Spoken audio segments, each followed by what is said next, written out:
नमस्कार दोस्तों, आपका बहुत बहुत स्वागत है हमारे चैनल विधि ज्ञान लीगल नॉलेज में। मैं advocate Himani Sharma.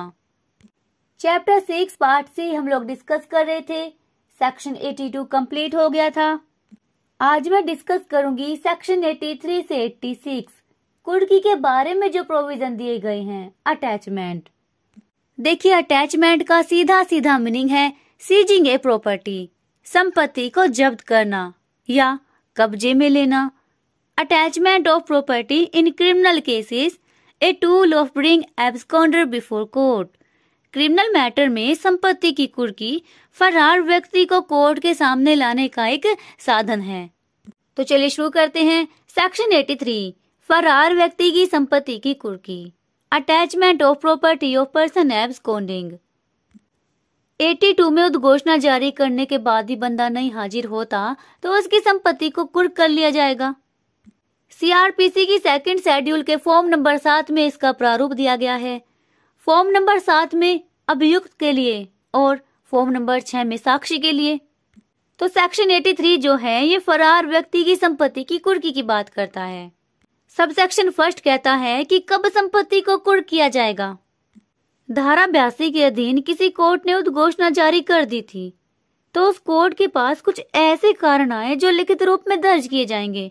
Reason record करेगा राइटिंग में।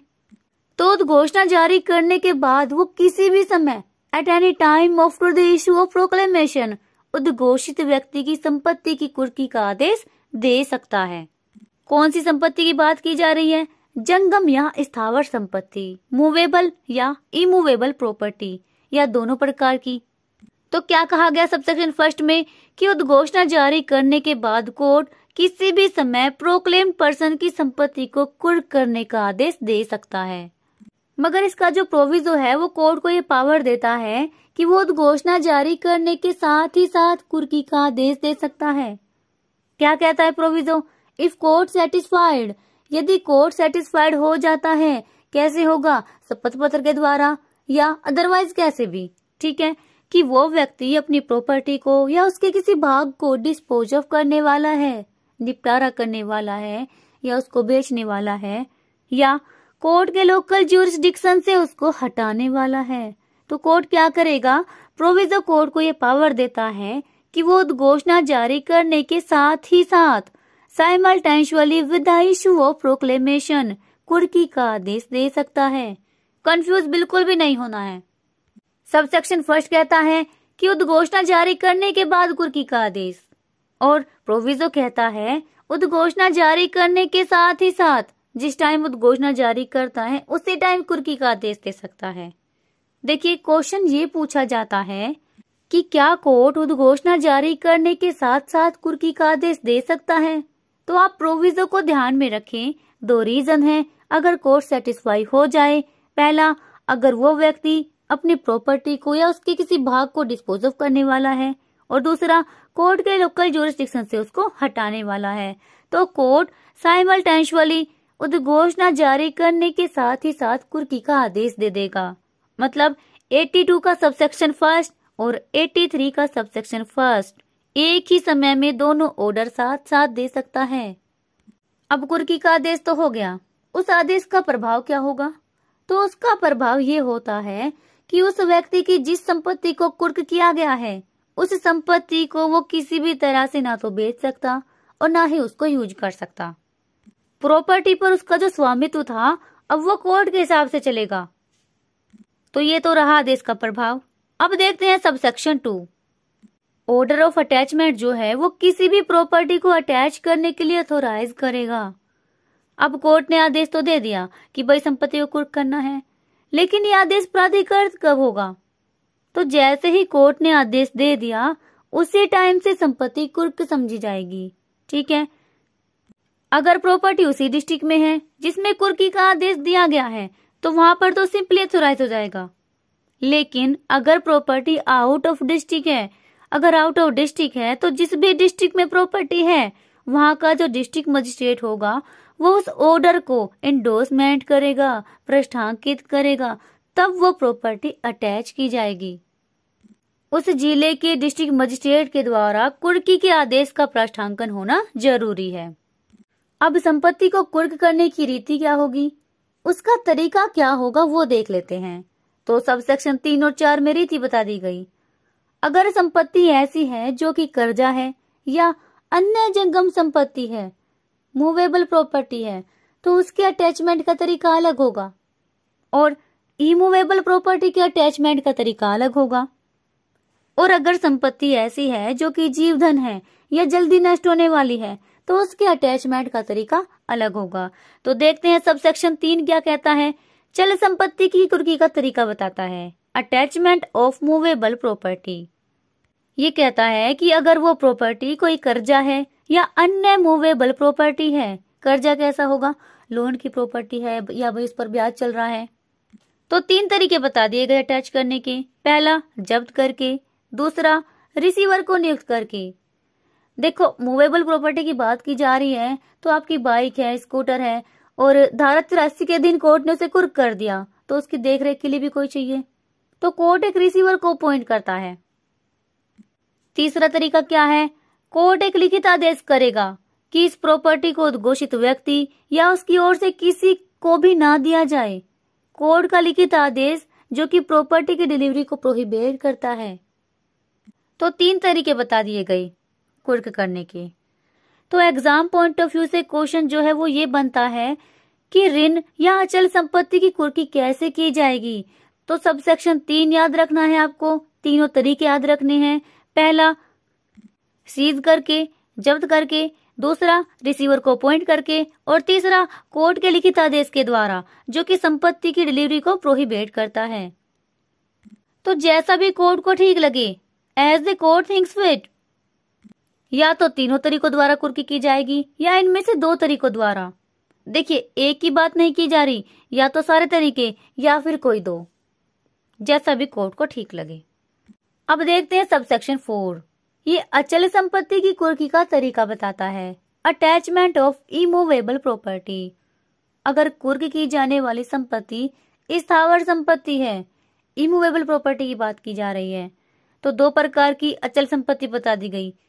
पहली जिससे स्टेट गवर्नमेंट को रेवेन्यू प्राप्त होता है, भू राजस्व मिलता है, ठीक है, और दूसरी उससे अलग जो प्रॉपर्टी है वो।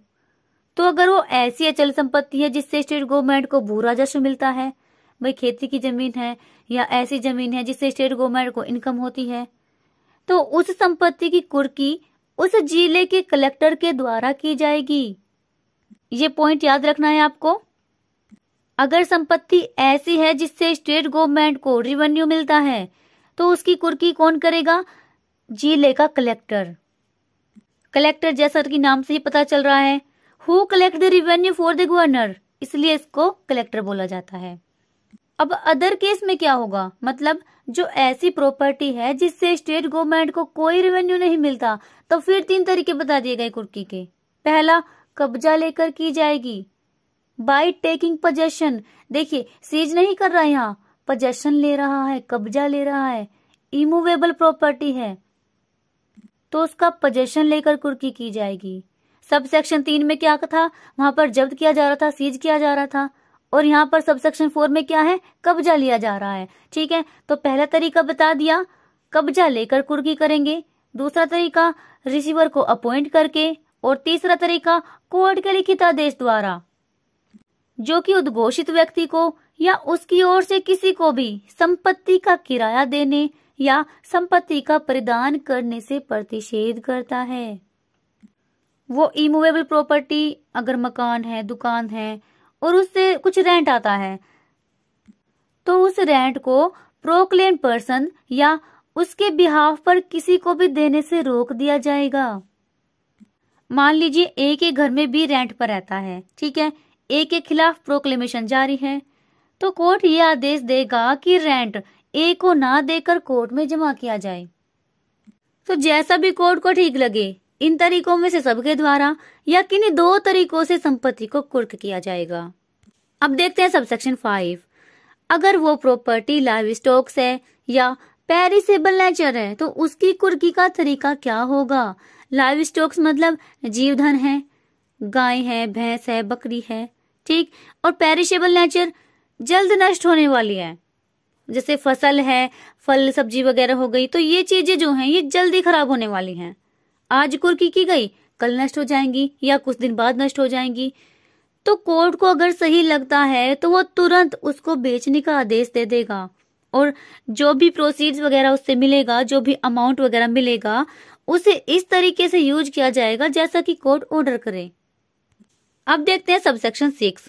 ये कहता है कि जो भी रिसीवर अपॉइंट किया गया है, कहाँ, सेक्शन 83 में, तो उसकी पावर, ड्यूटीज और लायबिलिटी क्या होंगी?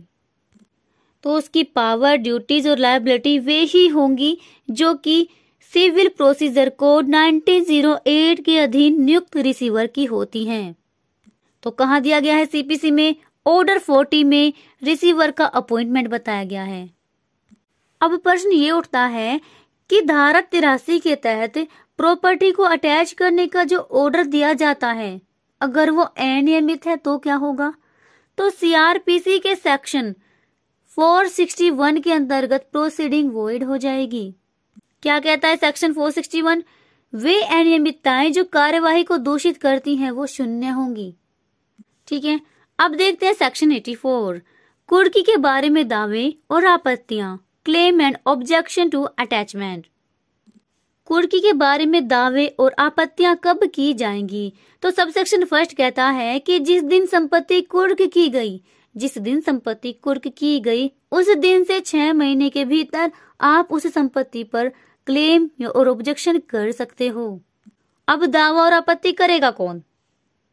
प्रोक्लेम पर्सन से अलग कोई व्यक्ति। वो ये क्लेम या ऑब्जेक्शन करता है कि ये जो संपत्ति है इसमें मेरा हित है और इसे धारा 83 के अधीन कुर्क नहीं किया जा सकता। तो जो भी दावा या आपत्ति उसने की है उसकी जांच की जाएगी कि भाई ये सही है नहीं। अगर सही है तो मंजूर कर दिया जाएगा और गलत है तो ना मंजूर। तो या तो उसे पूरा का पूरा या इन पार्ट मंजूर या ना मंजूर किया जाएगा। अब प्रश्न ये उठता है कि उस दावेदार या आपत्तिकर्ता की अगर मृत्यु हो जाए तो क्या होगा? कौन उस दावे या आपत्ति को आगे चालू रखेगा? तो इसका प्रोविजो कहता है कि अगर 6 महीने के अंदर दावेदार या आपत्तिकर्ता मर जाए तो उसका जो एलआर, लीगल रिप्रेजेंटेटिव, विधिक प्रतिनिधि जो होगा वो उस दावे या आपत्ति को आगे चालू रख सकेगा। ठीक है, अब सबसेक्शन 2 क्या कहता है? ये कहता है कि दावे और आपत्तियां किस कोर्ट में की जाएंगी? तो 2 कोर्ट बता दी गई। पहली उस कोर्ट में जिसने कुर्की का आदेश दिया है, ठीक है, और दूसरी अगर वो कुर्की का आदेश धारा 83 की उपधारा 2 में प्रष्ठांकित किया गया था। याद आया कुछ कि आउट ऑफ डिस्ट्रिक्ट अगर प्रॉपर्टी है तो कुर्की के आदेश को वहां के डिस्ट्रिक्ट मजिस्ट्रेट के द्वारा प्रष्ठांकित किया जाएगा, तभी कुर्की की जाएगी। तो ऐसी प्रॉपर्टी के बारे में अगर वो दावा या आपत्ति की गई है तो जिस जिले में कुर्की की गई है वहां का जो चीफ जुडिशियल मजिस्ट्रेट होगा उसकी कोर्ट में आप दावा या आपत्ति कर सकते हो। तो 2 कोर्ट बता दी गई। पहली उस कोर्ट में जिसने कुर्की का आदेश दिया है, और दूसरी अगर उस आदेश का प्रष्ठांकन किया गया था धारा 83 की उपधारा 2 में। तो ऐसी प्रॉपर्टी के बारे में अगर दावा आपत्ति की गई है तो जिस भी जिले में कुर्की की गई है वहां के चीफ जुडिशियल मजिस्ट्रेट के कोर्ट में आप दावा आपत्ति कर सकते हो। ठीक है, अब उस दावे और आपत्ति की जांच कौन करेगा? कौन सा कोर्ट करेगा जांच? ये बताता है सब सेक्शन 3। फिर 2 कोर्ट बता दी गई। पहली तो वो जिस कोर्ट में आपने दावा या आपत्ति की है तो वो कोर्ट उसकी जांच करेगा, और दूसरी कोर्ट कौन सी होगी वो बताता है प्रोविजो। प्रोविजो कहता है कि अगर चीफ जुडिशियल मजिस्ट्रेट के कोर्ट में दावा या आपत्ति की गई है, ठीक है, तो वो अपने सबऑर्डिनेट किसी मजिस्ट्रेट को भेज देगा कि भाई आप जांच कर लो। अब देखते हैं सबसेक्शन 4। ये कहता है कि सबसेक्शन 1 के अधीन अगर उस दावे या आपत्ति को नामंजूर कर दिया जाता है, मतलब 6 महीने के अंदर आपने जो भी क्लेम या ऑब्जेक्शन किया था और अगर उसे नामंजूर कर दिया जाता है तो आप उस प्रॉपर्टी में अपना हित, अपना अधिकार दिखाने के लिए सूट भी फाइल कर सकते हो। कब करोगे? जिस दिन आपका दावा नामंजूर किया गया था उस दिन से 1 साल के अंदर। 1 साल के अंदर आप वाद दायर कर सकते हो। मतलब खारिज दिनांक के 1 साल के अंदर। अब सेक्शन 84 में पास किया गया ऑर्डर कंक्लूसिव माना जाएगा, निश्चायक माना जाएगा, जब तक कि केस का डिसीजन फाइनल नहीं हो जाता। अब दोनों ही डेट याद रखनी है आप लोगों को। दावा आपत्ति कब की जाएगी? जिस दिन संपत्ति कुर्क की गई है उस दिन से 6 महीने के अंदर, ठीक है। और अगर दावा या आपत्ति नामंजूर कर दी जाए तो सूट फाइल कितने दिन में करेंगे आप? ठीक है, तो जिस दिन आपका दावा या आपत्ति नामंजूर की गई है उस दिन से 1 साल के अंदर आप वाद दायर कर सकते हो। तो ये तो हुआ सेक्शन 84। अब देखते हैं सेक्शन 85। कुर्क की गई संपत्ति को निर्मुक्त करना, विक्रय करना और वापस करना। ये सेक्शन कुर्क की गई संपत्ति के रिलीज, सेल और रिस्टोरेशन की बात करता है। तो 3 सब सेक्शन दिए गए हैं। पहला संपत्ति को रिलीज करने की, दूसरा सेल करने की और तीसरा रिस्टोरेशन की बात करता है। सब सेक्शन फर्स्ट क्या कहता है कि अगर प्रोक्लेन पर्सन स्पेसिफाइड टाइम के अंदर हाजिर हो जाए, उद्घोषणा में जो टाइम दे दिया गया था 30 दिन का, तो अगर वो हाजिर हो जाता है तो कोर्ट क्या करेगा? तो कोर्ट ऑर्डर देगा कि भाई इसकी प्रॉपर्टी को रिलीज कर दिया जाए, ठीक है। और अगर वो नहीं आया तो कोर्ट क्या करेगा? तो सब सेक्शन 2 कहता है कि अगर वो बंदा नहीं हाजिर हुआ 30 दिन का टाइम देने के बाद भी, ठीक है, तो कोर्ट क्या करेगी? स्टेट गवर्नमेंट के हाथ में छोड़ देगी कि भाई इस प्रॉपर्टी को डिस्पोज ऑफ कर दिया जाए या सेल कर दिया जाए, ठीक है। तो उस प्रॉपर्टी का निपटारा कौन करेगा? स्टेट गवर्नमेंट करेगी। लेकिन कब तक नहीं बेची जाएगी वो प्रॉपर्टी? जब तक कि 6 महीने पूरे ना हो जाए, ठीक है। और जो दावा या आपत्ति किया गया है उसका निपटारा जब तक ना हो जाए। लेकिन अगर प्रॉपर्टी पेरिशेबल नेचर की है, जल्दी नष्ट होने वाली है, या कोर्ट को ऐसा लगता है कि भाई इस प्रॉपर्टी को बेच देने से ओनर के लिए फायदेमंद होगा, ठीक है, तो इनमें से अगर कोई भी कंडीशन है तो जब भी कोर्ट को ठीक लगे वो उस संपत्ति को विक्रय करा सकता है। तो अगर पेरिशेबल नेचर की है तो उसको बेच दिया जाएगा, ठीक है। अब सब सेक्शन 3 क्या कहता है? Restoration of property. अगर वो व्यक्ति जिसकी संपत्ति को कुर्क किया गया है वो 2 साल के अंदर कोर्ट के सामने खुद हाजिर हो जाता है स्वेच्छा से, या पकड़ कर लाया जाता है, तो 2 साल कौन से होंगे? जिस दिन संपत्ति कुर्क की गई थी उसके 2 साल की बात की जा रही है। उसके 2 साल के अंदर अगर वो आ जाता है तो वो प्रॉपर्टी उसको वापस दे दी जाएगी। अगर वो सेटिस्फाइड रीजन दे देता है कि मैं वारंट से बचने के लिए फरार नहीं हुआ, छिपा नहीं था, या मुझे उद्घोषणा की सूचना ही नहीं मिली जिससे कि मैं स्पेसिफाइड टाइम में हाजिर हो जाता, ठीक है, यानी कि सेटिस्फाइड रीजन होना चाहिए। तो अगर उस प्रॉपर्टी को बेचा नहीं गया तो उसे वापस कर दिया जाएगा। और अगर बेच दिया गया है तो उससे जो भी प्रोसीड हुई है, जो भी अमाउंट या जो भी पैसा उससे मिला है वो उसको दे दिया जाएगा। और कुर्की के दौरान जो भी खर्चा हुआ है वो भी उसमें से ही चुकता किया जाएगा। जो भी वो पैसे हैं प्रॉपर्टी को बेचने के बाद जो आए थे उसमें से ही दिया जाएगा। अब मान लीजिए कि वो 2 साल के अंदर आ गया और कोर्ट ने उसको मना कर दिया कि भाई तुम्हें प्रॉपर्टी वापस नहीं मिलेगी और ना ही उसका कोई अमाउंट, तो वो अपील कहाँ करेगा? अब तो सेक्शन 86 जो है ये अपील की बात करता है। देखते हैं सेक्शन 86। कुर्क संपत्ति की वापसी के लिए आवेदन नामंजूर करने वाले आदेश से appeal. Appeal from order rejecting application for restoration of attached property. तो सेक्शन 86 कहता है कि धारा 85 की उपधारा 3 में वो व्यक्ति अगर कोर्ट के सामने अप्लाई करता है कि उसकी कुर्क की गई संपत्ति को वापस कर दिया जाए, या अगर वो बेच दी गई है तो उससे जो भी अमाउंट वगैरह मिला है वो मुझे दे दिया जाए, तो कोर्ट उसे रिफ्यूज कर देता है, मना कर देता है कि ना तो तुम्हें संपत्ति मिलेगी और ना ही कोई अमाउंट मिलेगा। तो जो व्यथित व्यक्ति है वो अपील कर सकता है ऐसे कोर्ट में, जो अगर कोर्ट सजा सुनाता तो जिस कोर्ट में उसको अपील का राइट था उस कोर्ट में वो अपील कर सकेगा। मतलब जिस कोर्ट में उसने प्रॉपर्टी की वापसी के लिए एप्लीकेशन दी है और अगर वो कोर्ट रिफ्यूज कर देता है तो उससे जो सुपीरियर कोर्ट होगी उसमें वो अपील कर सकता है। सीधे सीधे कह सकते हैं कि सुपीरियर कोर्ट में वो अपील करेगा। मतलब फर्स्ट अपीलेट कोर्ट, प्रथम उल्लिखित न्यायालय में वो अपील कर सकता है कि उसे उसकी प्रॉपर्टी दी जाए। देखिए, अगर मजिस्ट्रेट कोर्ट है तो सेशन कोर्ट में वो अपील करेगा, और अगर सेशन कोर्ट है तो वो हाई कोर्ट में अपील करेगा। ठीक है। सो फ्रेंड्स, इसी के साथ हमारा आज का टॉपिक समाप्त होता है। नेक्स्ट पार्ट में हम डिस्कस करेंगे सेक्शन 87 से 90 आदेशिकाओं से संबंधित जो अदर रूल्स दिए गए हैं उनके बारे में। Thank you so much. Bye bye and take care.